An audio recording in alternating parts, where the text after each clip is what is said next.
Indonesians across several regions are bracing for more heavy rain after devastating floods and landslides struck the northern and western parts of the country. The disaster has already claimed more than 880 confirmed lives, with hundreds of people still missing. A chain of powerful tropical storms swept through South and Southeast Asia last week, triggering widespread destruction. In response, Indonesia's military has intensified relief operations, focusing on areas that remain cut off. Authorities warn that the situation remains dangerous, as saturated soil and unstable terrain increase the risk of further landslides in the days ahead. In North Sumatra, entire communities have been transformed beyond recognition. Homes, roads, and farmland have been buried under thick layers of mud and debris. What were once lively villages are now silent disaster zones. For many residents, survival came down to minutes and luck. Emergency responders describe the scale of damage as overwhelming, with hundreds of houses destroyed or rendered uninhabitable. As rain continues to fall, fears are growing that secondary landslides could strike, complicating rescue efforts and putting both survivors and aid workers at further risk. For Dani Sanipar, the destruction is deeply personal. Her home in northern Sumatra now lies meters below hardened mud after half a mountain collapsed onto it in the middle of the night. The mother of 4 narrowly escaped death, carrying her baby as she fled in darkness and terror. She recalls hearing a deafening boom before the earth gave way. Praying and screaming, the family ran together, guided only by instinct, until neighbors managed to pull them to safety.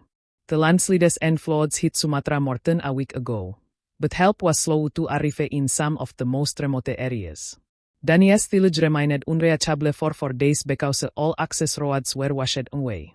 Similar scenes are repeated across the island, where hundreds of homes are buried or severely damaged. For many survivors, the wait for assistance felt endless, adding emotional strain to an already traumatic experience. The isolation highlighted the vulnerability of rural communities when infrastructure collapses during natural disasters. Clearing the thick mud and debris will take months, according to local officials. Walking through the affected areas reveals just how dangerous the situation remains. The soil has become almost liquefied, sliding in from multiple directions and threatening to collapse without warning. Even buildings that escaped direct damage are now unsafe due to unstable ground beneath them. Residents fear secondary landslides, especially as rain continues to fall. Every step in the mud serves as a reminder that the disaster is far from over. Meteorologists warn that the soil in Sumatra's mountainous regions is still heavily soaked, and more rainfall is forecast. This raises serious concerns for villages that remain cut off and for those already cleared of debris. Authorities caution survivors not to return to their homes, as the risk of further collapses is high. Emergency shelters are filling up, while families face uncertainty about when, or if, they will be able to safely return. The ongoing weather threat complicates both rescue and recovery operations. In response to the crisis, the Indonesian military has moved at full speed to deliver food, clean water, and medical aid to thousands in need. Soldiers are trekking on foot to isolated villages, often carrying supplies through mud and rain. Helicopters are being prepared to drop aid where roads are completely impassable. Military officials say their goal is to ensure that no one is left without assistance, even in the most remote locations affected by the disaster. According to military representatives on the ground, teams have already reached several isolated villages by foot. Their next step is to identify precise coordinates so helicopters can deliver aid more efficiently. Emergency kitchens are also being set up to provide hot meals for displaced residents. These efforts are critical, as many communities have been without reliable access to food, medicine, or electricity for days. The scale of the operation reflects the severity of the crisis unfolding across the region. Some relief has finally reached Dani and her family. Soldiers arrived not only with food but also with diapers for her baby, a small but meaningful sign of care amid the devastation. For now, the family is staying with neighbors, sharing limited space and resources. Dani says she will not rebuild her house on the same land, fearing another landslide. However, she admits that without financial assistance, moving to a safer location and starting over will be extremely difficult. As more heavy rain is expected, concerns are growing across North Sumatra. DW correspondent Cinta Zanidia reports that the atmosphere in North Tapanuli remains tense. Although some roads have been cleared, the ground is still unstable. Survivors are being warned not to return to their homes due to the ongoing danger. At the same time, rescue teams continue searching for missing people, even as rain hampers their efforts and increases the risk of further disasters. Aid deliveries are slowly increasing, but challenges remain.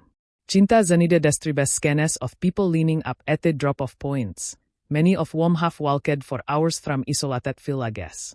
Some live kilometers away from these locations, making daily trips just to secure food.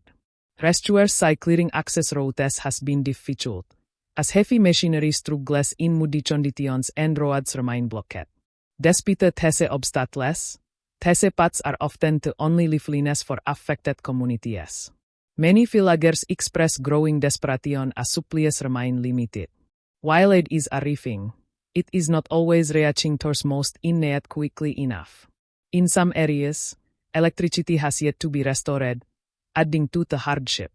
People worry about how long they can survive under these conditions, especially if rain continues. Survivors hope that road clearing operations will accelerate, allowing more consistent delivery of food, medicine, and other essential supplies to remote areas. Despite the scale of the disaster, authorities have not declared a national state of disaster or requested foreign aid. Government officials maintain that the situation is under control and that assistance is reaching affected populations. However, what journalists and aid workers witness on the ground often tells a different story. Many communities remain isolated, and residents say they are struggling to meet basic needs, raising questions about whether official assessments fully reflect reality. The gap between government statements and on-the-ground conditions has fueled frustration among survivors. At aid distribution points, people distribute walking long distances daily just to aid. Some villages in North Sumatra are still completely cut off, relying on sporadic deliveries or dangerous journeys through unstable terrain. With limited access to food and power, anxiety continues to grow. Many residents are calling on authorities to speed up road clearing and improve coordination so aid can reach them more reliably. While Indonesia grapples with this crisis, Sri Lanka is facing a similar threat. The country is bracing for more rain and potential landslides after a cyclone caused widespread destruction last week. More than 600 people have been killed, with another 200 missing. Around 2 million people have already been affected by floods and landslides, and tens of thousands of homes have been damaged. The government has announced a compensation package to help victims rebuild their lives. Amal Jayasinghe, Sri Lanka bureau chief for AFP, warns that the biggest danger lies in the country's central mountainous regions, where the plantations dominated the landscape.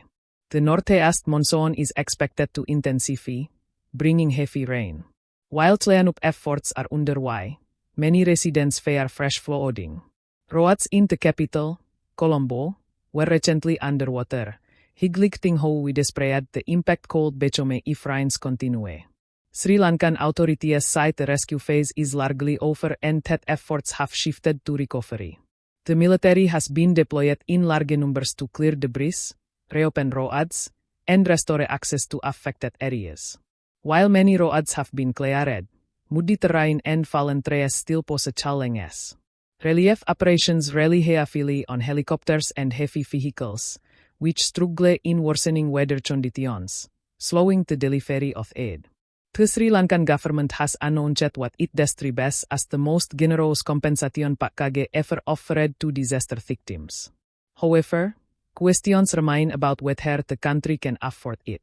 Officials have sought additional funding from the International Monetary Fund, suggesting that international assistance may be necessary.